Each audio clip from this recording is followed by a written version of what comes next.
Oke, kita bisa mulai ya.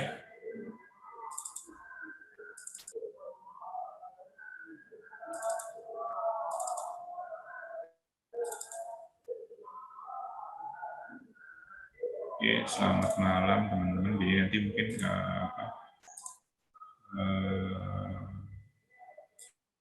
teman-teman yang lain menyusul ya. Oke.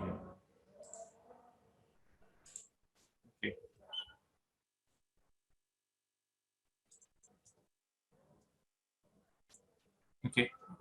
Ini udah kelihatan belum ya materi?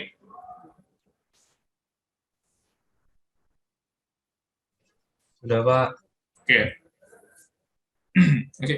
Kita lanjutkan materi manajemen lingkup proyek, prosedur, perencanaan, dan penyiapan proyek. Jadi kita melangkah ke step berikutnya itu adalah manajemen lingkup proyek. Lingkup proyek apa sih sebenarnya? Kalau lingkup proyek itu kan terdiri dari pekerjaan atau proses-proses yang dilakukan untuk mewujudkan sesuatu produk dalam satu proyek. Terus apa itu produknya? Deliverable. Ada yang udah pernah tahu deliverable nggak? Belum tahu, Pak. Oke, deliverable itu adalah sebenarnya kumpulan dokumen atau activity berupa task. Oke, saya coba ini nih. Bentar.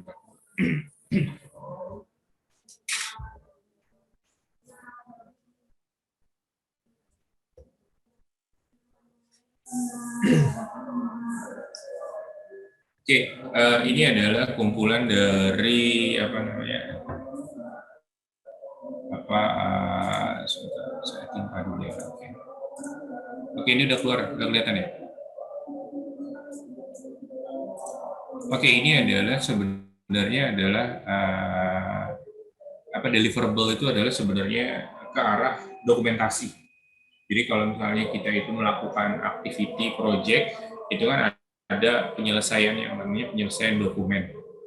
Kalau misalnya kita itu seorang instrumen engineer nih, saya cuma ngambil contoh dari seorang instrumen engineer. Jadi ini adalah sampel project buat engineering, procurement, fabrication, installation, commissioning ya untuk Dragon Oil di Kazakhstan. Nah, ini adalah tipe-tipe dokumen berdasarkan scope of work. Ini adalah disiplinnya untuk instrumentasi. Nah, ini adalah tipe dokumen, itu dokumen dan drawing. Jadi kalau drawing itu biasanya berkaitan dengan gambar, terus blok diagram, macam-macam. Tapi kalau dokumen itu nanti ke arah spesifikasi, datasheet, dan lain-lain. Nah, terus apa sih deliverable itu? Deliverable itu adalah activity atau kegiatan dokumentasi yang bersifat apa namanya dokumentasi untuk diselesaikan. Jadi misalnya kita menggambarkan secara apa utuh terkait dengan karena kita disiplin instrumen ini kita apa menyelesaikan bahwa kita harus meng-create sesuatu itu terkait dengan instrumentasi. Jadi misalnya spec for instrumentation. Apa sih isinya spec for instrumentation? Ya kita bercerita terkait dengan instrumentasi apa peralatan-peralatan instrumen yang dibutuhkan dalam satu proyek itu. Misalnya di situ harus ada apa pressure transmitter, level transmitter, apa segala macam gitu. Nah, itu harus kita ceritakan dalam sebuah spesifikasi yang ada. Nah, itu adalah contoh-contoh deliverable atau activity-activity yang sifatnya harus diselesaikan. Terus manajemen lingkup project. Manajemen lingkup project itu apa aja? Oke, tambahan satu aja sih sebenarnya.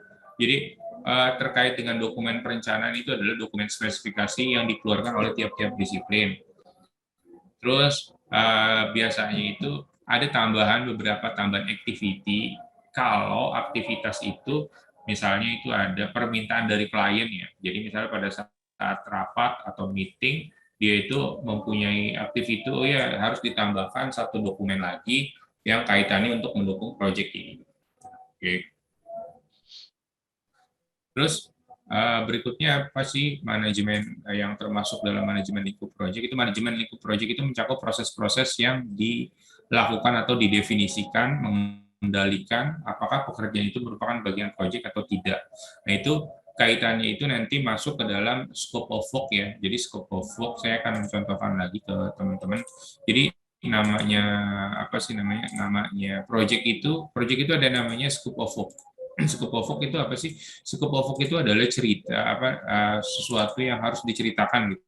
Jadi batasan pekerjaan-pekerjaan apa aja yang jadi bagian dari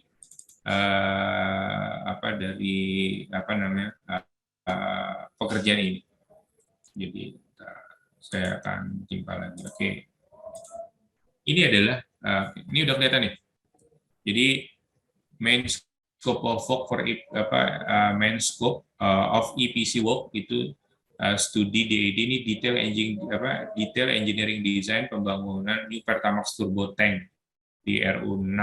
Kebetulan saya lagi review ini dari kontraktor. Nah, ini Nah, ini bercerita terkait dengan apa aja scope yang akan di sana. Yang pertama itu dari sisi general scope of work-nya. Dari sisi general scope of work-nya itu kita akan lihat apa aja sih yang menjadi scope of work di sana.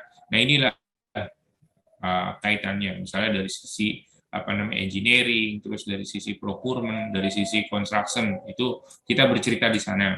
Nah, terus apa aja yang menjadi responsible terhadap kontraktor. Nah, ini kita minta engineering, procurement, construction, sampai site installation. Jadi site installation itu terkait dengan peralatan-peralatan yang akan dipakai di lapangan itu. Nah, terus kita berbicara sampai sisi pengamannya ya, jadi safety program, terus biar spare part, macam-macam itu di sana terkait dengan scope of work. Karena mendefine scope of work ini sebenarnya itu kaitannya nanti terhadap pekerjaan yang akan dilakukan oleh kontraktor selama dia bekerja dalam penyelesaian proyek. Nah, itu sebenarnya hal-hal yang memang harus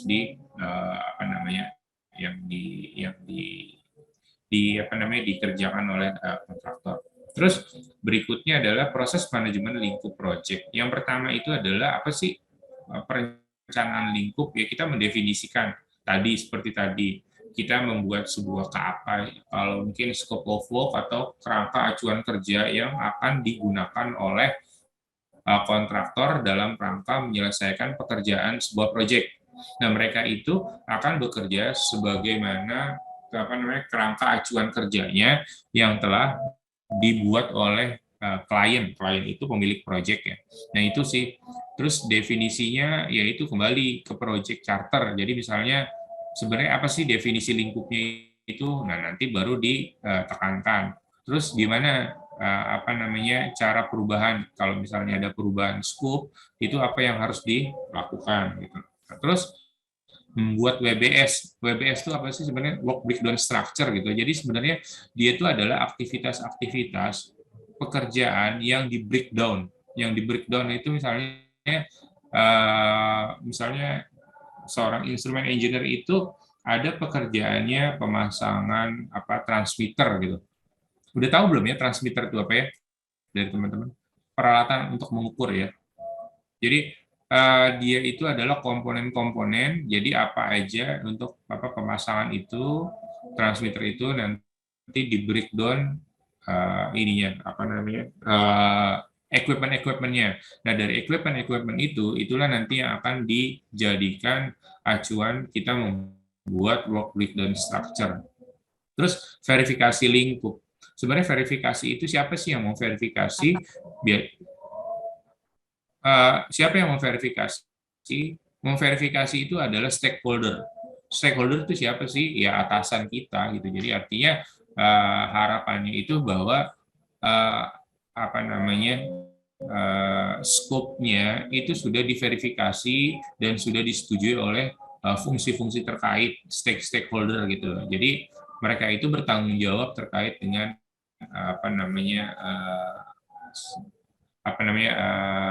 scope of work pada proyek ini.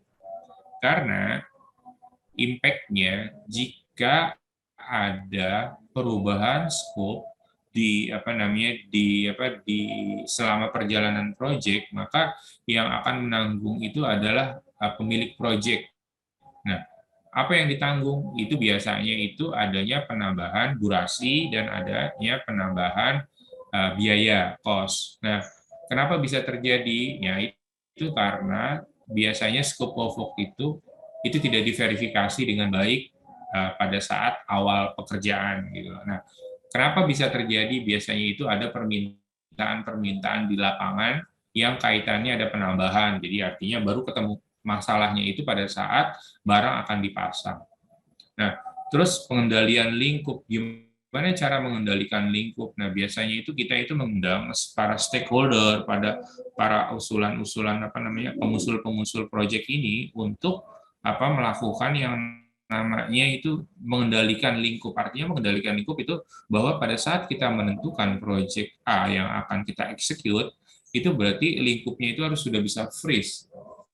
Kenapa lingkupnya harus sudah freeze? Biar pada saat nanti dalam perjalanannya tidak ada yang namanya kerja tambah yang mengakibatkan schedule molor dan cost-nya bertambah. Nah, ada pertanyaan dulu? Belum dari itu?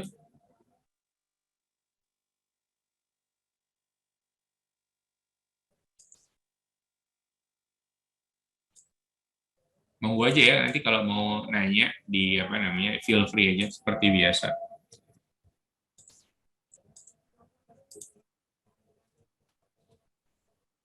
Oke.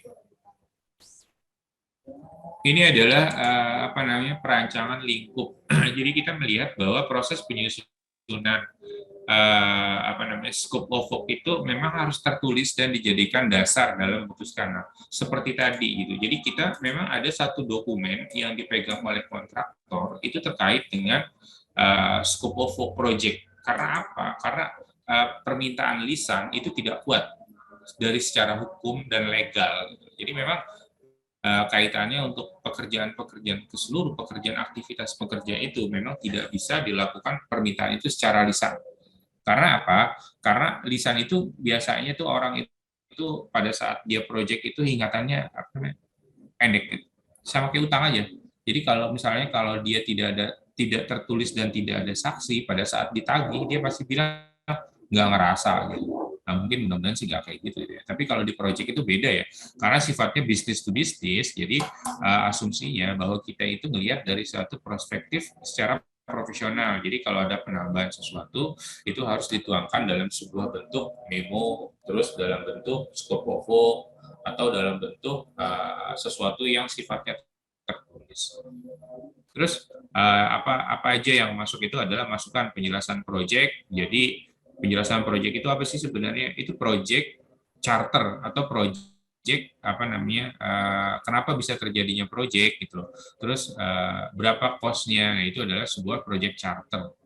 Nah, terus penjelasan produk atau biasanya proyek itu apa sih hasilnya gitu loh. Ya hasilnya itu misalnya untuk meningkatkan capability dari misalnya kalau saya itu misalnya ada proyek itu pembangunan misalnya kilang itu sebenarnya untuk menambah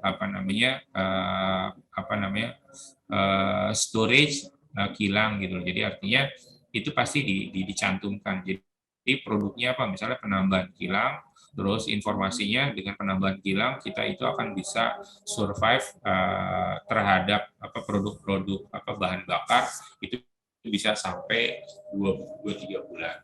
Terus asumsinya biasanya asumsi proyek itu kita menggunakan asumsi ya, tapi asumsinya kayak kemarin kita melihat itu bahwa sisi asumsi itu ya asumsi yang bisa dijelaskan secara matematis atau punya basis gitu loh. Jadi kita mempunyai basis asumsi terkait dengan hal ini. Nah, terus piranti atau teknik ya, piranti dan teknik sebenarnya piranti dan teknik itu sebenarnya peralatan sih, dan secara teknis itu mau seperti apa gitu. Yang pertama analisis produk, misalnya kita analisis produk itu nanti akan masuk ke dalam tiap-tiap disiplin. Disiplinnya apa aja? Yaitu disiplinnya kita punya beberapa disiplin, misalnya elektrik, elektro, disiplin mesin atau mechanical yang biasanya kalau di kita itu mechanical, kalau kita tuh teknik fisika instrumentasi itu disiplin instrument and control gitu. Jadi mereka ada analisis produknya itu dalam tiap-tiap deliverables. Terus analisis biaya manfaat, dia sebenarnya kita mengidentifikasi sebenarnya pada saat kita mengeksekut atau merunning project itu memang ada identifikasi biaya, analisa biaya. Nah, berapa biaya yang dikeluarkan selama misalnya selama kurun waktu pekerjaan project yang akan kita execute.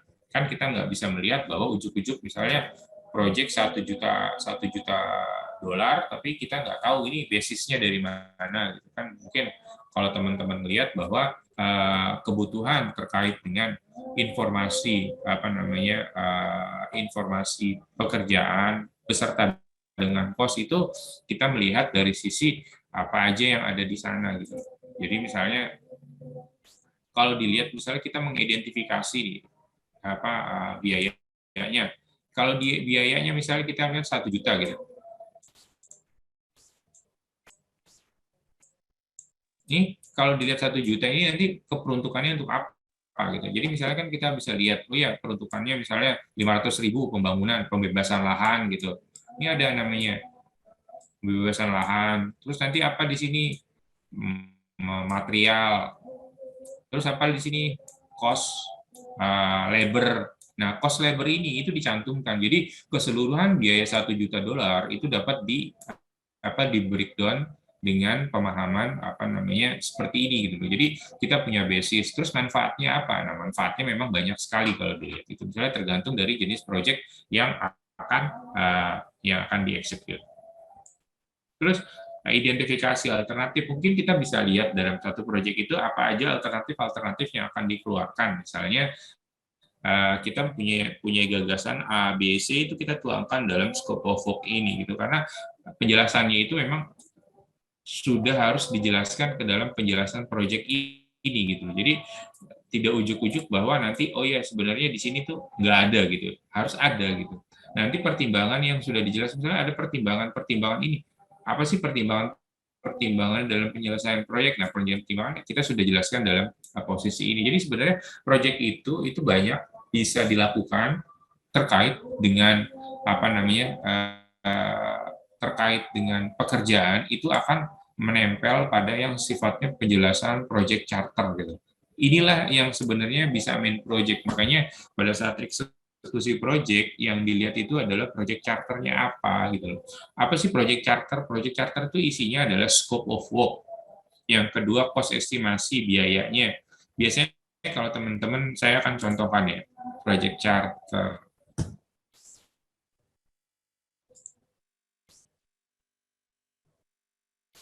Nah,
oke, saya akan coba sharing.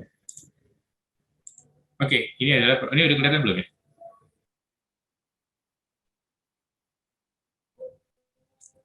Udah, Pak. Oke. Lihat, Pak. Ini adalah project charter nih. Jadi sifatnya itu adalah kita akan melihat itu misalnya nama project. Nah, ini adalah nilai investasi yang harus dikeluarkan. Ini nilai keekonomian. Pada saat kita bicara nilai proyek, nilai investasi, maka berapa biaya investasi yang harus dikeluarkan? Oke. Nah, terus berapa sih NPV, IRR, PI-nya, terus sama break even point-nya gitu. Jadi misalnya kalau dilihat dari NPV-nya sekitar cuma 322 USD, terus IRR-nya itu adalah 12,11%, nanti PI-nya 1,06, nanti payback period-nya itu nanti sekitar 18 tahun gitu loh. Nah, tapi dengan konsekuensi bahwa proyek itu akan dieksekut di ini. Pada saat nanti dia akan molor, misalnya proyek itu berarti kan nilai investasinya akan sama, tapi nilai NPV-nya berubah. Dia akan turun. Dia turun. Kalau turun, kenapa? Ini harus dianalisis ulang. Karena apa? Karena mencakup keekonomian. Apakah nanti misalnya tiba-tiba proyek itu molor sampai tahun 2023, tiba-tiba bisa sampai 19 tahun. Pada saat 19 tahun, itu proyek itu sudah tidak ekonomis gitu loh. Nah, kalau sudah tidak ekonomis berarti kan sebenarnya nilai investasi yang dikeluarkan sebesar ini itu tidak akan bisa dapat kembali seperti awal gitu loh. Kan harapannya itu sebenarnya pada saat kita mengelola proyek ini nilai-nilai investasi ini itu sebenarnya pada saat kita hitung nilai keekonomian itu mempunyai keuntungan yang signifikan buat kita atau buat perusahaan. Nah, gimana caranya? Nah, kita harus tadi berangkat dari lingkup dari scope of work SOW. Nah, apa SOW itu scope of work? Jadi artinya kita komitmen bahwa segala sesuatu yang sudah dituangkan ke dalam scope of work itu tidak akan berubah lagi. Case-nya seperti apa? Jadi biar pada saat nanti dari schedule dan dari cost itu tidak terlalu lama dan tidak terlalu membengkak. Itu. Nah, kita balik ke project charter. Nah, setelah ada nama project, ada nilai investasi, keekonomian dari sisi finance, terus kita melihat dari sisi jadwal pelaksanaannya, maka kita akan state itu latar belakang project itu kenapa ada gitu. Kenapa misalnya kayak ini saya mencontohkan misalnya integrasi listrik PLN 150 kV gitu. Nah, kenapa hal ini? Kenapa hal ini ada gitu? Karena ini ada tindak lanjut dari sinerginya BUMN. Terus saat ini pengaturan operasi yang schedule overhaul di STG di RU2 itu bersamaan dengan ini sangat tergantung pada turnaround mayor. Jadi turnaround mayor itu adalah sebenarnya kayak ada maintenance periodik tahunan gitu. Terus ada 10 tag number rotating equipment yang satu ini di area yang statusnya overdue, jadi misalnya udah lewat gitu loh, jadi misalnya udah nggak bagus lah ya. Nah terus biaya RPBM cukup besar, jadi harapannya dengan adanya penambahan ini terpenuhi. Tujuannya adalah apa? Ya ini melakukan operasi maintainability STG boiler, terus salah satunya program penurunan biaya yang cukup besar, terus adalah potensi penurunan EI-nya juga cukup besar gitu loh. Jadi lingkup proyeknya ini membangun sarana ini yang harus kita komitmen kan selama proyek itu berjalan. Tapi memang pada kenyataannya kita nggak bisa melakukan hal itu karena gimana pun juga ini bersifat live ya. Kalau proyek itu kan sifatnya live. Live itu artinya itu hidup.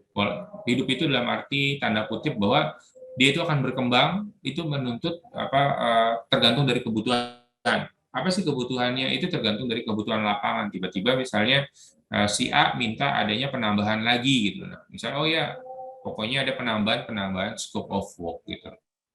Itu sih terkait dengan project charter. Jadi kita sudah akan masuk ke dalam di mana kita akan melihat apa aja yang di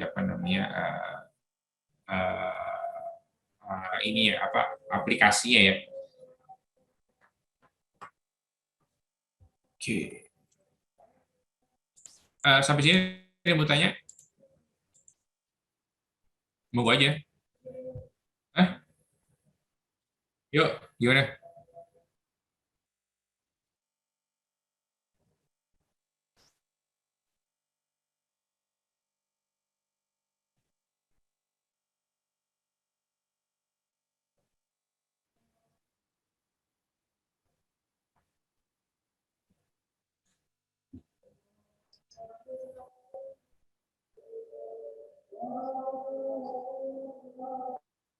Oke. Jadi gini Mas, jadi biasanya itu kita itu kalau mungkin Mas Ondro lihat dari sisi apa namanya, jadi misalnya dari sisi project itu Mas Ondro itu akan melihat detail. Jadi namanya itu adalah apa owner estimate. Owner estimate itu case-nya itu adalah seluruh apa peralatan yang akan dipasang pada saat proyek itu. Jadi dari hal yang besar hingga hal-hal yang kecil itu tercapture dalam pekerjaan kita. Baik, saya akan kasih contoh ya. Jadi biar biar kebayang di teman-teman ini. Jadi keseluruhan activity atau keseluruhan misalnya scope of work itu kan misalnya dari disiplin instrumen ya. Misalnya dari kita ngomong dari disiplin instrumen, itu harus sudah benar-benar bisa dilakukan ini Mas, apa namanya detail. Nah, itu yang menentukan nilai project. Jadi misalnya kalau dari project itu saya coba dulu buka biar nanti kebayang.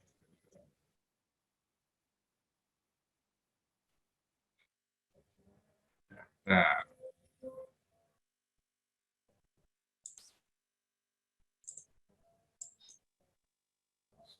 sebenarnya ini agak secret sih.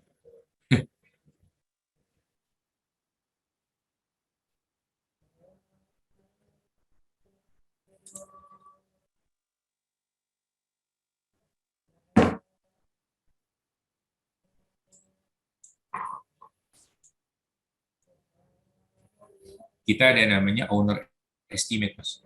Owner estimate itu adalah yang tadi. Kalau Mas tadi lihat itu teman-teman adanya nilai investasi, maka itu adalah nilai investasi actual. Jadi artinya kita harus bisa mempertanggungjawabkan isi. Jadi isinya itu apa gitu.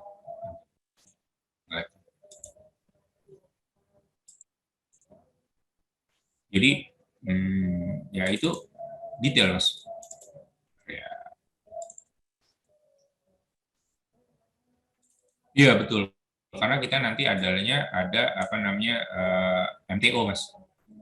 MTO itu material take off. Jadi artinya material take off itu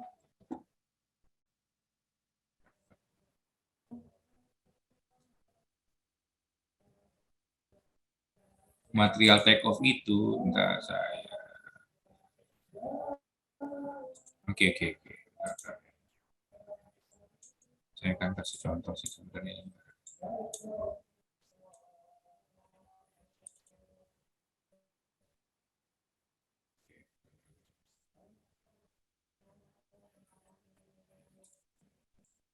Udah kelihatan belum? Oke, misalnya gini Mas. Ini saya pekerjaannya restorasi yang kemarin tangki kebakar ya, yang ada di Balongan itu. Jadi gini Mas, ya ini adalah pekerjaan instrumentation work. Jadi misalnya kita akan melihat itu yang pertama itu adalah berapa equipment yang akan dipasang. Jadi peralatan-peralatan ini peralatan-peralatan ini. Misalnya pengadaan dan pemasangan misalnya 4 unit MOV motor operated valve, terus adanya IHLA. Nah kita pasang nih semuanya nih. Nah ini adalah seluruh equipment yang akan dipasang, main equipmentnya. Nah terus ada yang namanya kayak junction box, mungkin kan teman-teman kabelnya, terus kabel tray-nya. Nah, sampai kita akan menghitung di mana adanya pekerjaan pemasangan. Yang tadi, ada komponen tadi, di mana komponen-komponen itu yang sebenarnya bisa dilakukan apa namanya apa item per itemnya. Nah, ini adalah misalnya kita kebutuhan keseluruhan aktivitas dalam proyek itu kita bisa hadirkan. Jadi case-nya, misalnya sekarang kita bisa bicara, ya ini sampai kebutuhan angle itu kayak apa namanya tahu angle ya teman-teman ya, angle itu kayak apa namanya material itu kayak besi siku lah. Nah itu sampai itu sampai bisa kita harus breakdown berapa kebutuhan dalam project ini. Jadi grounding works-nya, terus dari cablingnya, kalau cabling kan ada nih, nah kabel, pemasangan kabel, pengadaan instrumen kabelnya, terus kabel tray-nya, terus kabel gland-nya, mungkin nanti mungkin belum familiar kali ya, atau mungkin familiar. Nah, ini adalah pekerjaan konfigurasinya, pekerjaan-pekerjaan yang sifatnya ini. Jadi kita menemukan nanti berapa cost yang dibutuhkan untuk instrumen aja. Kita bicara instrumennya aja ya. Nah, ini biasanya akan masuk ke dalam scope of work kita, Mas. Nah, sama keseluruhannya, kayak misalnya kayak fire and gas. Nah, ini sampai di mana kayak cabling, kayak keseluruhan activity itu harus sudah bisa masuk. Jadi nggak bisa dibilang bahwa ya nggak bisa gitu. Pokoknya berkaitan dengan apapun itu kegiatan dan aktivitinya yang sifatnya itu ada cost, itu harus kita masukkan.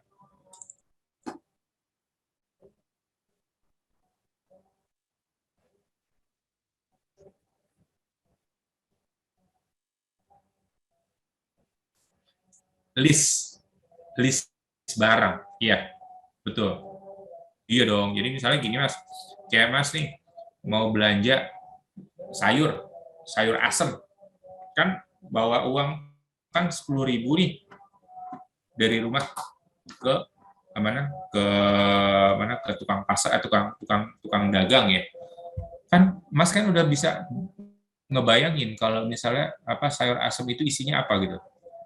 Tiba-tiba di mana di pertengahan apa namanya di perjalanannya ternyata ngelihat tempe gitu sama tahu gitu loh. Nah, itu kan berarti kan ada cost yang berbeda kan untuk membeli tempe dan tahu kan.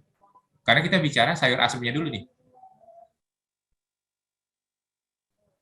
Nah, itu dia. Nah, itu jadi misalnya apa yang ada di pikiran kita terkait dengan project, misalnya dari teman-teman merunning project, itu berarti dia harus berpikir tentang scope of work-nya dulu. Kayak misalnya secara asam itu isinya tuh apa? Misalnya, oh ya ada melinjo, ada sayur, ada pokoknya yang kayak gitu. Tiba-tiba pada saat di mana di tempat pembelian itu, di tukang sayur itu, bahwa yang dilihat itu ternyata ada tempe, ada tahu, ada cabai, dan ada lain-lain. Nah, itu kan nggak masuk dalam sayur asam kan? Nah, misalnya sayur asam itu paketnya itu 10.000 gitu. Kita bawa uang 10.000, tapi ternyata ada tempe dan tahu. Itu kan di luar dari sayur asam kan? Nah, di luar dari sayur asam itu, nah itu kan berarti kan ada kos tambahan kan untuk membeli kan? Nah, itu, paham kan? Nah, itu dia. Nah, waktunya misalnya dalam pembuatan sayur asam itu cuma setengah jam, tapi ternyata di setengah jam jadi dan disajikan ya. Tapi ternyata pada saat ada penambahan tempe dan tahu, itu kan kita harus ngegoreng dulu kan? Nah, penggoreng itu kan harus ada tambahan kos dan ada tambahan waktu berbeda. Jadi artinya mungkin jadi 15 menit. Jadi memasak itu jadi membutuhkan waktu 45 menit. Jadi yang awalnya itu cuma 30 menit hanya sayur asam, tapi ternyata ada tambahan tempe dan tahu, jadi tambahan 15 menit. Nah, itu sebenarnya analoginya. Analogi sederhana sih. Ketangkap ya? Jadi jadi kita memang harus memiliki yang pertama itu basis engineering-nya dulu, Mas. Jadi kalau berarti kita itu bisa melakukan estimasi cost itu di awal dulu. Jadi kita memang harus sudah tahu apa yang akan kita bangun, apa yang akan kita running. Jadi kita itu mengetahui berarti detail pekerjaannya dan detail scope-nya dan berapa detail cost yang harus dikeluarkan gitu loh. Even itu nanti berbeda perhitungan dengan kontraktor atau yang pekerja, calon pekerja, itu nanti akan kita adu datanya. Misalnya kita punya beberapa sumber data nih. Nah, kontraktor pasti punya sumber data dong. Kalau kita kan tidak berpikir cost tambahan, tapi kalau kontraktor kan berpikir cost tambahan. Nah, itu nanti yang akan bisa didiskusikan di kemudian hari terkait dengan misalnya apa aja yang dibutuhkan pada saat pekerjaan pelaksanaan proyek. Itu sih, Mas. Oh, enggak boleh kita tutup, tapi datanya setidaknya pada saat jadi sebelum sebelum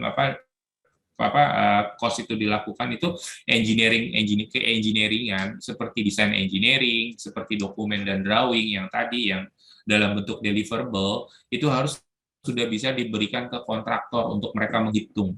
Nah, atau kita biasanya di state dalam kerangka acuan kerja scope of work isinya pekerjaan itu seperti ini, misalnya kita membutuhkan apa material itu ini gitu. Nah, itu sih ke arah sana. Oke. Next ya, pendefinisian sebenarnya kayak lingkup ini kan sebenarnya ya seperti tadi sih. Jadi kalau misalnya kita tuh ngelihat tuh cuma ada tambahan apa namanya sih WBS, jadi work breakdown structure. Apa sih work breakdown structure? Itu adalah sesuatu yang menjadi bagian dari dari apa namanya dari struktur-struktur yang akan di apa namanya dikerjakan gitu. Jadi kalau tadi kan WBS merupakan kelompokan pekerjaan berorientasi dari deliverable. Jadi misalnya kayak tadi kita punya deliverable. Nah, itu nanti WBS-nya itu apa aja dari keseluruhan. Gitu. Terus kalau ini kan dari hasil pendekatannya dalam pembuatan WBS itu ada guideline, ada pendekatan analogi. Jadi melihat WBS proyek itu sejenis menyesuaikan dengan proyek yang ditangani. Jadi memang beberapa WBS itu memang itu berdasarkan experience terhadap project engineering ya. Jadi kita itu melihat dari sisi WBS mungkin oh ya kita akan apa nge-breakdown pekerjaan misalnya penggalian itu apa aja. Nah, itu berdasarkan biasanya apa namanya project yang pernah ditangani sejenis gitu. Jadi artinya dia tidak ada guidance-nya, itu berdasarkan pengalaman aja sih kalau kayak gitu. Jadi pendekatan kan biasanya kan apa pendefinisian apa lingkup project itu ada contoh pendekatan mind mapping gitu. Misalnya ini saya mengerjakan project yang sampelnya itu adalah IT upgrade project gitu. Nah, project apa sih IT upgrade project gitu ya? Sebenarnya sih kita akan melihat ini adalah projectnya. Ini adalah project.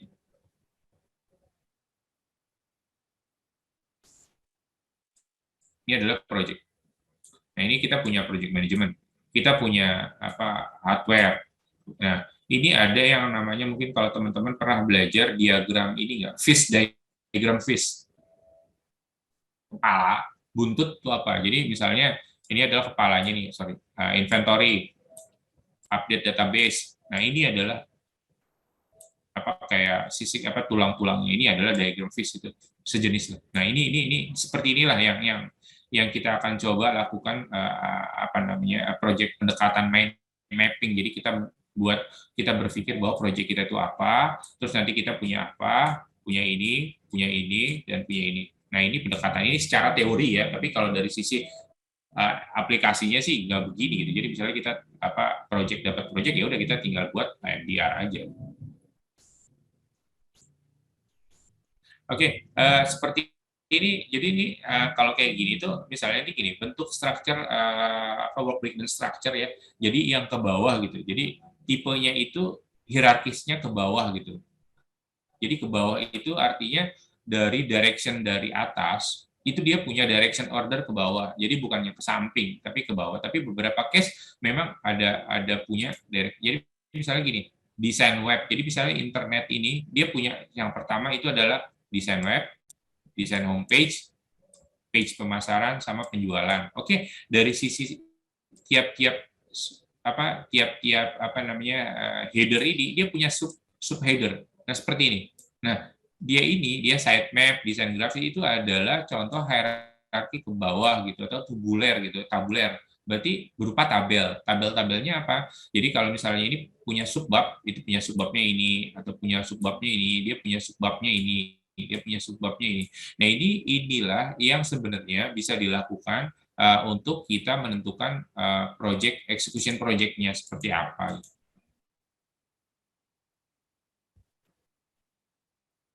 Kalau ini kita ngelihat dari misalnya dari sisi berdasarkan produk ya.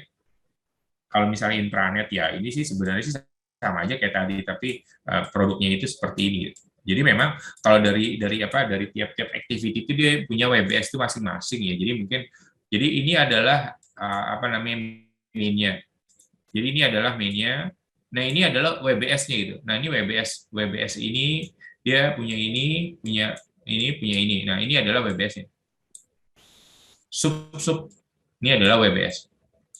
Yang mengatakan bahwa itu adalah WBS. Nah, ini adalah di organisasi berdasarkan fase ya. berdasar fase. Jadi misalnya ada level 1, kita melihat konsep. Kalau konsep itu ada isinya tuh apa aja sih? Nah, ini konsep itu ada evaluasi, ada define. Nah, ini kalau dilihat dari ini dia punya tiap-tiap ini dia punya nih. Jadi ada evaluasi. Jadi dia berdasarkan level dulu. Ini adalah entire project-nya. Jadi kalau dilihat dari sisi seperti ini. Nah, kita punya ada level 1, level 2 atau level 3. Nah, ini kita lihat bahwa level 1 itu dari project intranet project itu punya konsep, web design, website development, rollout, sama support. Nah, pada saat kita membuat konsep, nah kita akan mendeskripsi ini. Di level 2, terkait dengan konsep apa yang kita punya konsepnya, evaluasi sistem, define requirement, define spesifikasi, fungsionalnya itu apa, define risk and risk management approach, terus development project plan. Nah, ini seperti ini, nah, brief web. Nah, dari sini apa yang bisa kita breakdown lagi? Nah, mungkin dari misalnya kalau dari sisi project ini kan dia tuh pasti bisa akan mendevelop breakdown dari tiap-tiap activity. Mungkin kalau dilihat di sini, oh ya nanti kita bisa breakdown ini, kita bisa breakdown ini, kita bisa breakdown ini dari beberapa konsep gitu. Karena memang kaitannya itu terkait dengan activity-activity project yang kita anggap penting bahwa. Nah, ini adalah web apa namanya sampel aja sih. Jadi misalnya Gantt chart ini isinya tuh kayak gini. Jadi ini WBS ini. Dia sub WBS tadi. Nah, ini adalah schedule. Jadi kapan dia start, kapan dia finish. Nah, ini bisa dilakukan. Jadi misalnya define requirement itu sebenarnya 3 hari. Nah, define requirement itu apa isinya? Define user requirement, define content regulator, define system requirement, define server. Nah, ini adalah activity yang mendukung adanya desain define requirement itu. Seperti ini. Nah, itulah konsep-konsep. Ada yang ingin ditanyakan? Mungkin bisa lebih jelasin. Atau bingung, atau kecepatan, atau gimana? Monggo aja. Work breakdown structure. Jadi yang mendukung, misalnya kalau konsep, apa sih yang mendukung pekerjaan itu bisa dilakukan? Oh, ternyata kita akan ada evaluate current systemnya gitu. Apa aja aktivitasnya? Ya, ini kalau misalnya kita lihat define requirement, nah kayak tadi kita ada user, ada content, ada system, ada server gitu. Nah, itu adalah WBS-nya, work breakdown-nya, structure itu. Jadi memang kita dalam pekerjaan itu memang harus harus bisa memberikan breakdown breakdown pekerjaan. Nah, ini dia kayak tadi gitu. Jadi misalnya contoh WBS, kalau menurut ini WBS-nya evaluasi sistem. Nah, sub-nya itu ini. Nah, ini kita akan lihatnya seperti itu. Desain web, apakah perlu desain web, apa perlu WBS? Ya mungkin bisa aja atau enggak gitu, karena mungkin referensi yang saya dapat terkait kalau misalnya contoh dari IT project itu kalau membangun pembangunan itu memang nggak membutuhkan desain situs web, kan nggak membutuhkan sub babnya terkait dengan apa aja aktivitasnya gitu. Nah, ini kayak ini gitu, kayak misalnya template berasal dari proyek yang terdahulu, atau mungkin kita jadi gini, template WBS itu biasanya template apa sih? Template itu sebenarnya itu adalah kayak baku gitu ya, bahasanya apa ya? Baku gitu. Jadi artinya tata kelola yang baku gitu. Jadi bisa kita mengambil dari sampel project yang terdahulu, atau biasanya tuh kalau orang-orang project tuh gitu kita pakai template yang project yang lalu aja. Nah, gitu biasanya kayak gitu deh. Jadi nanti itu sudah baku gitu. Jadi artinya tidak ada dalam sebuah statement di POMBK. Jadi itu memang nggak ada. Jadi knowledge-nya itu nggak ada gitu. Jadi cuma berdasarkan experience atau berdasarkan ya experience engineer aja. Template soal permintaan, kecuali kalau misalnya oh ya company saya nih misalnya di Pertamina punya template, ya udah pakai aja template-nya ini. Biasanya kalau kontraktor itu akan menggunakan template-template yang project-project yang sudah dari mereka gitu ya. Nah, kalau misalnya ada dua gitu, template berasal dari proyek kontraktor, ada proyek yang dari pemberi kerja, misalnya kayak saya memberi kerja ke kontraktor, berarti saya akan kasih template mereka gitu. terus dekomposisi. Jadi pendekatan dari atas itu kayak tadi ya, bisa digabung dengan pendekatan dari bawah. Jadi sebenarnya approaching project itu bisa dari atas atau bisa dari leader atau dari pimpinan project atau bisa dari engineer. Jadi artinya memang kita itu bisa reciprocate. Jadi artinya itu bisa lawan arah ya, bisa direct atau unidirect, pokoknya unidirect gitu. Arahnya itu kayak gitu gitu. Jadi beberapa arahan sih sebenarnya ini kaitannya itu berdasarkan experience atau berdasarkan pengalaman ya. Jadi dipadu dengan informasi dari PMBOK. Jadi Project Management Book of Knowledge ya.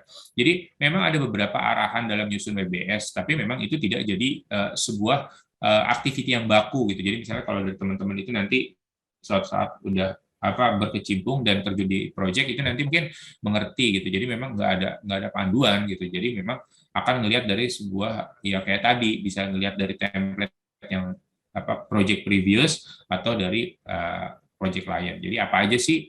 Ya itu jumlah pekerja, terus harus jadi satu unit pekerjaan harus muncul di satu tempat. Jadi misalnya kayak tadi pekerjaan penggalian, nah itu harus ada gitu dalam sebuah dalam activity project. Jumlah pekerja yang dibagi harus habis terbagi. Jadi jumlah pekerjaan. Jadi misalnya kita mengerjakan galian kemarin itu galian tanah. Nah itu harus misalnya selama 4 hari. 4 hari itu harus dibagi habis oleh para pekerja. Misalnya pekerjanya kita punya manpower itu cuma 10 orang, 4 hari dibagi 10 orang. Jadi misalnya luasan tanahnya itu misalnya 10 meter persegi. Nah, itu harus dibagi oleh 10 orang. Nah, itu nanti kira-kira berapa hari yang ketemu dalam penyelesaian pekerjaannya gitu loh. Satu satuan pekerjaan hanya punya satu penanggung jawab. Jadi misalnya bahwa yang namanya project itu harus punya tanggung jawab oleh project manager gitu loh. Atau kegiatan-kegiatan engineering yang sifatnya yang tadi di deliverable seperti pembuatan spesifikasi atau datasheet atau drawing itu harus ada yang bertanggung jawab.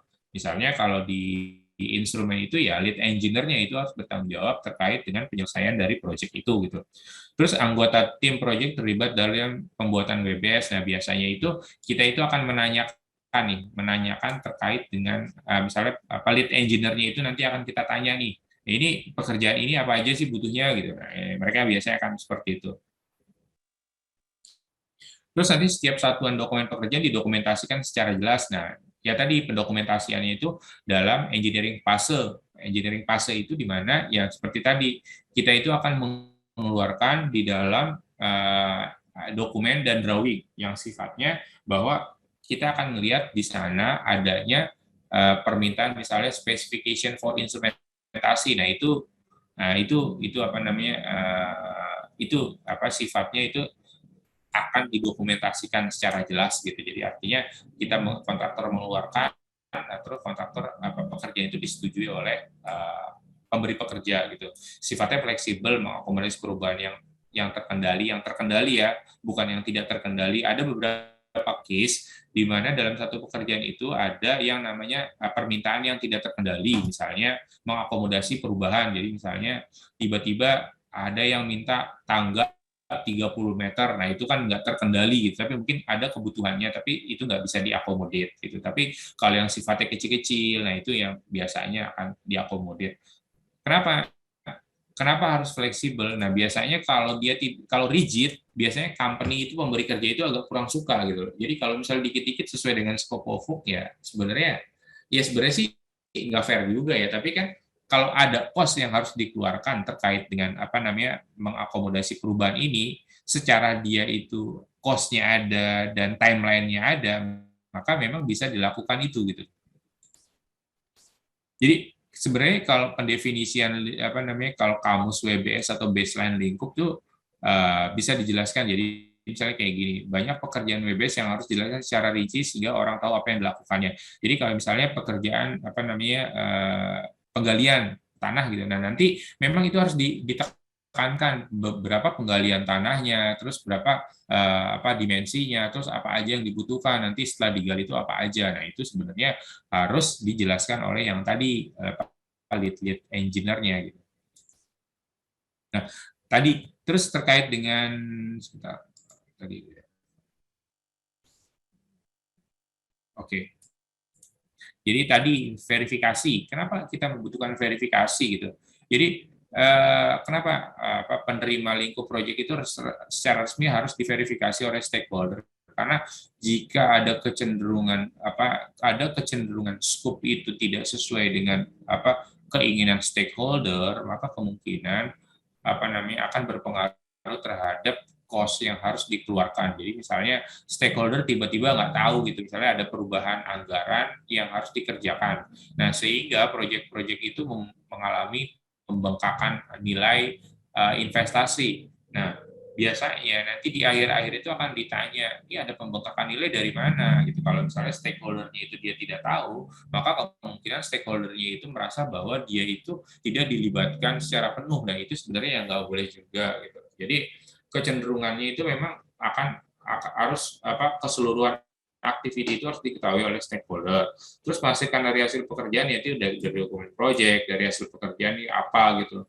Terus piranti dari teknik inspeksi. Inspeksi itu apa? Inspeksi itu adalah sebuah kegiatan yang dilakukan pada setelah pemasangan, maka harus diinspeksi apakah pemasangan itu sesuai dengan kaidah keengineeringan atau belum gitu. Nah, itu sebenarnya hal-hal yang ingin kita dapatkan itu adalah penerimaan secara resmi. Jadi artinya jika proyek itu selesai dengan tepat waktu, dengan aspek yang memenuhi persyaratan yang telah ditentukan di awal, terus nilai value-nya tidak membengkak terlalu berlebih, maka company itu biasanya itu sangat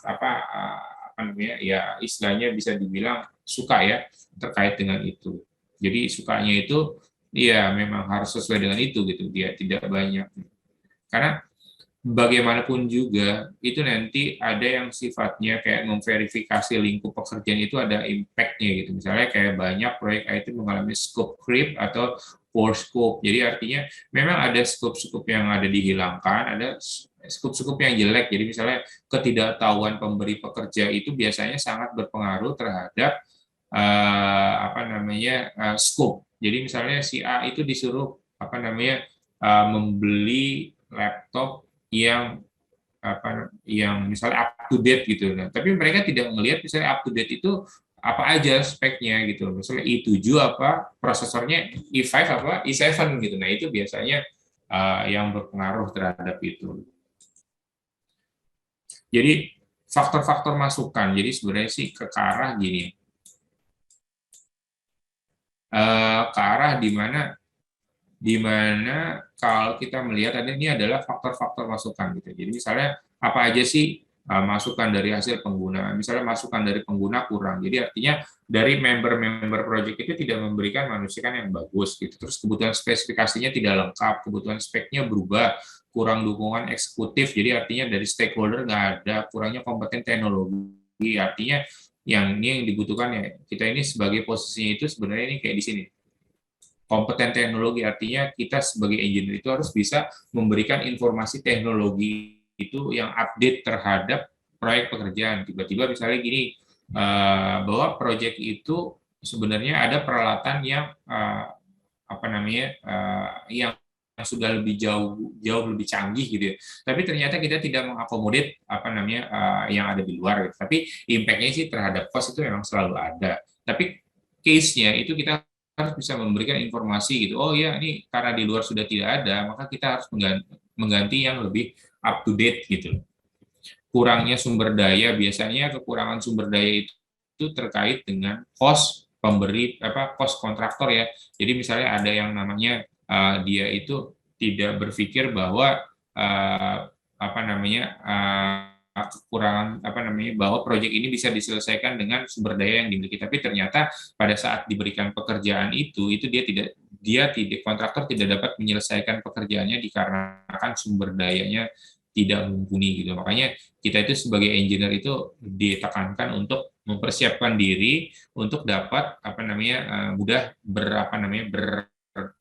eh, berkompetisi atau dia berpikir secara eksak gitu loh. Jadi artinya memang kita itu memang harus menyiapkan ini knowledge di sini. Karena itu kaitannya dengan kita gitu. Jadi engineer gitu. Harapannya terlalu tinggi. Biasanya kalau pemberi kerja itu memang ekspektasinya itu memang tinggi gitu. Sasarannya nggak jelas gitu. Jadi kalau misalnya kita terlalu tinggi pun, jadi misalnya dengan cost yang dikeluarkan misalnya kita cuma $1 juta, tapi ternyata kita tuh minta macam-macam A sampai Z itu yang melebihi $1 itu, maka itu akan menjadi masalah project gitu. Terus sasaran tidak jelas. Nah, sasaran tidak jelas itu sebenarnya outcome-nya project itu apa gitu? Apa dia menyelesaikan sebuah permasalahan atau dia itu bisa dialirkan sesuatu, misalnya gas, fluida yang sifatnya itu eh, kebutuhan project. Waktu terlalu singkat juga tidak make sense gitu dalam mengerjakan project tidak mungkin 15 hari atau yang tergantung dari projectnya sih sebenarnya. Jadi kalau misalnya proyeknya pembangunan jalan tol itu kan nggak mungkin dia dilakukan dalam 1 bulan kan. Dia itu pasti bertahun-tahun. Yang pertama itu pembebasan tanahnya, yang kedua itu penyiapan lahannya, yang ketiga itu pekerjaan-pekerjaan yang mendukung. Nah, itu yang dibutuhkan itu menggunakan teknologi baru. Nah, ini apa sih yang menggunakan teknologi baru? Ya itu tadi. Jadi misalnya kita menggunakan teknologi baru yang sebenarnya belum belum perlu amat juga nggak penting gitu loh. Jadi misalnya ada teknologi baru yang sifatnya itu memang bagus untuk diimplementasi, tapi case-nya itu kalau terlalu baru-baru amat juga nggak bagus karena dapat mengganggu kenaikan ada namanya cost. Cost itu yang sangat berperan terhadap ini ya kelangsungan project. Nah itu. Nah ini berdasarkan informasi ini saya ambil dari Jim Johnson. Jim Johnson itu melakukan research bahwa mereka ada 10 kriteria utama yang dapat menghambat project itu. Oke, sampai sini ada yang mau ditanyakan dulu? Oke, yang lain?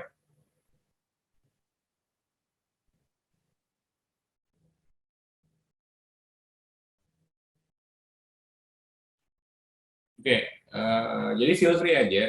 Jadi even itu teman-teman itu kurang ngerti, nanti saya coba akan saya akan coba memberi pemahaman lagi kalau misalnya dia belum ngerti. Monggo aja langsung di di guide ini. Oke, next meningkatkan masukan meningkatkan masukan dari pengguna. Sebenarnya apa aja sih gitu loh peningkatannya itu yang pertama seleksi proyek bagus, jelas sponsor serta sponsornya itu. Jelas sponsor itu memang ya memang harus ada sponsor ya sponsor itu adalah orang-orang yang mengeluarkan duit gitu. Terus bisa menerima informasi dengan cepat, pengguna dijadikan tim, pertemuan reguler itu biasanya ada weekly meeting. Jadi meeting-meeting itu sebenarnya digunakan untuk membahas aktivitas-aktivitas dan kemajuan-kemajuan proyek. Terus pelaporan reguler ya sebenarnya kayak di atas gitu. Jadi memang ada laporan-laporan sifatnya yang tertulis, jadi weekly report. Weekly report itu memang harus diberikan ke company pemberi kerja terkait dengan progresnya yang sedang berjalan. Terus lokasi pengembang sifat dekat dengan pengguna. Jadi artinya memang kalau dari engineer itu memang proyek-proyeknya itu ada di luar daerah, ya berarti ya sifatnya itu ya memang harus dekat dengan ini gitu, dengan area proyek gitu. Nggak bisa misalnya proyeknya di mana di somewhere tapi kerjanya di Jakarta gitu, tapi tanpa ada melihat itu juga nggak bisa juga sih sebenarnya. Terus gimana sih meminimalkan adanya perubahan? Ya ikuti yang pertama itu adalah mengikuti prosedur. Terus gunakan teknik yang penggunaan prototype modelan dengan use case gitu. Terus ada apa sih kebutuhannya? Terus buat basis data kebutuhan dari sumbernya. Terus sebenarnya kalau melakukan uji coba sih nggak ada ya. Karena kalau proyek itu biasanya kalau yang proyek konstruksi yang gede-gede itu mungkin bisa, tapi masuk ke dalam sistem itu bisa. Tapi kalau yang besar-besar kayak pemipaan apa segala macam kayaknya nggak ada basis nggak diperlukan uji coba. Terus ada kajian permintaan perubahan ya seperti tadi misalnya ada berupa memo, terus ada notulen rapatnya yang tertulis yang sifatnya jika ada memang adanya perubahan. Jadi istilahnya isu-isu itu tidak floating liar gitu. Jadi kalau floating liar itu kan nanti sudah dikerjakan tapi ternyata nggak tahu siapa yang minta gitu. Nah, itu ya. Terus ditepati batasan waktu penyerahannya itu memang sangat penting terkait dengan hal-hal seperti ini. Terus berikutnya nextnya itu adalah pengawasan terhadap perubahan lingkup proyek. Nah itu memang dalam sebuah dalam sebuah proyek itu memang kita harus adanya pengawasan. Pengawasannya itu apa? Dari sisi kontraktor biasanya lebih pintar itu mengawasi skupnya proyek itu ada perubahan atau tidak. Yang pertama itu memang pengawasan itu meminimalisir adanya perubahan. Ya tadi, jadi kalau misalnya adanya perubahan yang tidak masuk akal dan mungkin yang memang tidak diperlukan, ya itu tidak perlu amat gitu. Jadi misalnya adanya perubahan. Jadi memang perubahan dalam proyek itu memang ada, tapi dia itu memang tidak selalu melulu diperlukan gitu loh. Itu pasti ada. Tapi memang apakah penting atau tidaknya itu tergantung dari pandangan dari member proyeknya sendiri ya. Misalnya kalau kita punya sebuah lima orang dalam sebuah proyek, itu pasti punya pandangan proyek itu beda-beda. Mungkin menurut A itu ada tambahan ini karena ini, yang menurut B nggak usah ada pandangan ini, ya berarti ini ya. Biasanya adanya tambahan itu yang diperlukan itu yang biasanya yang dapat proyek itu jadi liar atau jadi mungkin tidak terkendali. Makanya adanya pengendalian perubahan itu memang adanya pengawasan gitu. Yang pertama itu memang jangan terlalu banyak adanya perubahan, terus sangat ditentukan oleh kualitas verifikasi lingkup. Jadi memang kita akan kembali lagi ke original scope-nya. Sebenarnya apa sih proyek itu yang harus dikerjakan gitu. Terus inputannya itu apa sih? Ya seperti tadi, WBS, laporan kinerja, permintaan perubahan, rencana manajemen perubahan, biasanya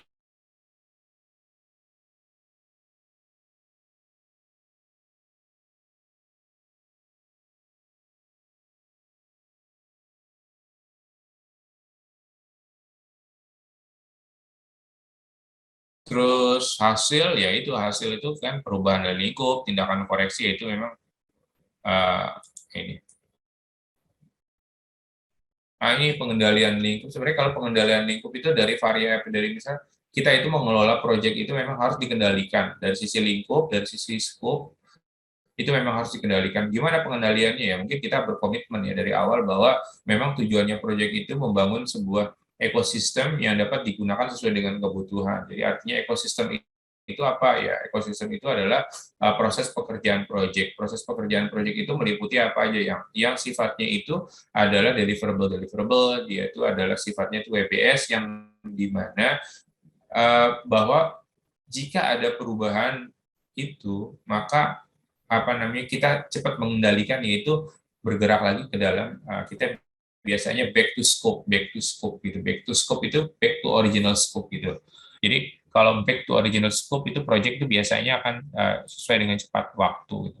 Nah, ini sebenarnya pengulangan aja ya. Jadi kalau dari sisi kita itu penambahannya itu adalah misalnya tujuan perencanaan proyek itu sebagai pedoman pelaksanaan pengawasan, mendokumentasikan asumsi seperti tadi sudah bisa dijelaskan. Terus dari elemen rencana proyek itu apa sih? Nah, ini yang bisa kita mempunyai dokumen pendukung itu adanya lingkup tadi, adanya proyek dalam rincian kegiatan, adanya jadwal schedule, ada rencana komunikasi, nah menentukan standar prosedur proyek, mengidentifikasi perkiraan resiko. Nah, identifikasi perkiraan risiko itu sebenarnya itu digunakan pada saat kita itu menentukan sebuah kegiatan. Apakah nanti risikonya akan diambil itu ada besar atau mungkin ada yang kecil gitu. Jadi kalau besar itu nanti kita akan analisis lagi di mana ada yang namanya risk management. Jadi memanage risiko-risiko pada proyek.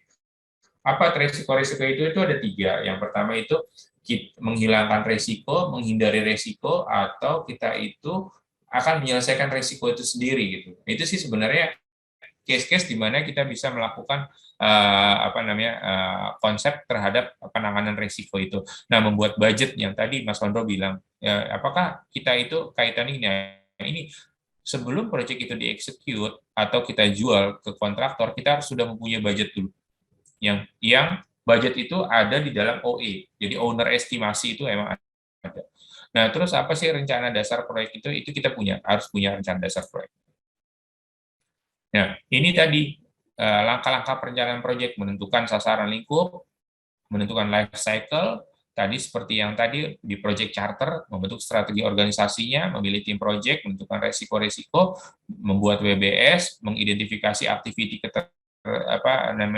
kebergantungannya, estimasi pekerjaannya, menentukan sumber dayanya, membuat jadwal kegiatan. Jadi, nah ini saya akan coba membuat di mana bahwa terkait dengan WBS. Jadi WBS itu memang kita membuat apa aja WBS yang misalnya bisa ya direncanakan, dianggarkan, dijadwalkan dan dikendalikan gitu. Jadi memang risk-nya itu seperti itu gitu ya. Terus tujuannya adalah melengkapi komunikasi antara personal project, menjaga konsistensi pengendalian dan pelaporan, cara efektif untuk melengkapi tugas manajemen ya, memanfaatkan mengurangi kompleksitas pada fasilitas penjadwalan. Nah, itu adalah sebenarnya hal-hal yang namanya yang digunakan untuk project. Nah, terus berikutnya adalah approach to developing WBS. Apa aja sih ya, menggunakan guideline. Jadi guideline-nya itu dari mana? Ya itu bisa dari experience, bisa dari template-template, analoginya itu berdasarkan pendekatan analogi atau yang tadi top down, bottom up approach atau mind mapping seperti tadi yang kita juga sudah bisa jelaskan. Nah, ini case-case langkah dalam pembentukan WPS itu seperti ini. Nah, ini sebenarnya kayak tadi aja sih saya akan ulang, tapi ini lebih oke lah. Jadi artinya WPS itu kalau menurut Squable itu di 2006 itu bentuk hierarki itu seperti ini. Jadi memang case-case-nya itu memang berdasarkan level seperti ini Squable juga. Nah, ini tergantung dengan WBS. Nah, itu mendefinisikan. Ini sebenarnya pendekatannya, kebutuhannya itu apa? Mendefinisikan kebutuhan pengguna menggunakan ini.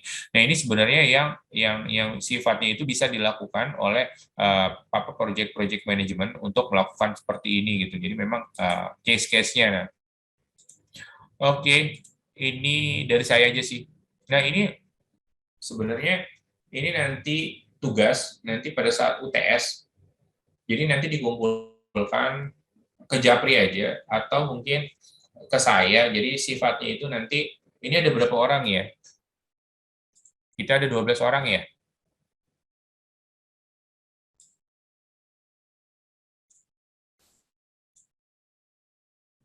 Oh ya.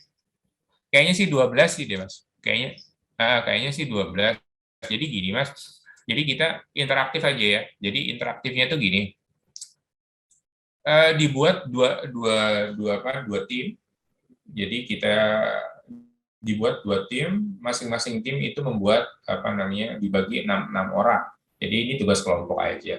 Nanti tim A dan tim B gitu. Jadi tim A siapa aja, nanti tim B siapa aja. Nah, nanti di tim A itu membuat sampel project. Nah, nanti ini sih UTS sih, jadi nanti masih bahan-bahan pendukung masih ada. Jadi nanti kita akan lihat, jadi nanti buat WPS dalam bentuk hierarki. Jadi mungkin kan kalau saya lihat kan mungkin kan nggak terlalu simpel, nggak terlalu rumit ya. Jadi bentuk struktur berdasarkan tahapan penggunaan perangkat lunak yang dibuat. Jadi misalnya terserah aja. Jadi pokoknya berdasarkan ini aja membentuk sebuah hierarki aja. Jadi membuat WBS misalnya tim A, tim B, tim A misalnya project A, tim B project B. Nah, itu nanti bisa di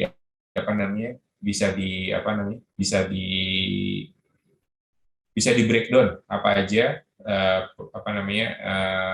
kegiatannya. Itu aja. Jadi nanti apa? Bebas. Jadi memang nggak ada misalnya di sini berdasarkan tahapan bukan perangkat ini nggak usah ya. Jadi misalnya bukan perangkat lunak ya. Jadi kalau perangkat lunak kan KIT aja nih. Jadi misalnya project lah tahapan pembangunan project ya. Jadi apapun projectnya. Jadi nanti dari tim A coba mempresentasikan seperti apa, dari tim B nanti mempresentasikan seperti apa. Itu aja sih kalau dari saya. Ada pertanyaan nggak? Dari saya cukup, Pak. Aman. Aman. Berarti bisa nih ya ntar ya kalau UTS. Ya nggak apa-apa sih. Anyway, kalau kalau saya sih feel free aja. Jadi kalau misalnya ada teman-teman nanti ada yang bertanya atau ada yang nggak ngerti, di japri di grup juga bisa. Jadi sarannya grup itu tidak melulu apa gitu. Jadi nanti bisa bertanya offline juga nggak masalah. Gitu. Oke,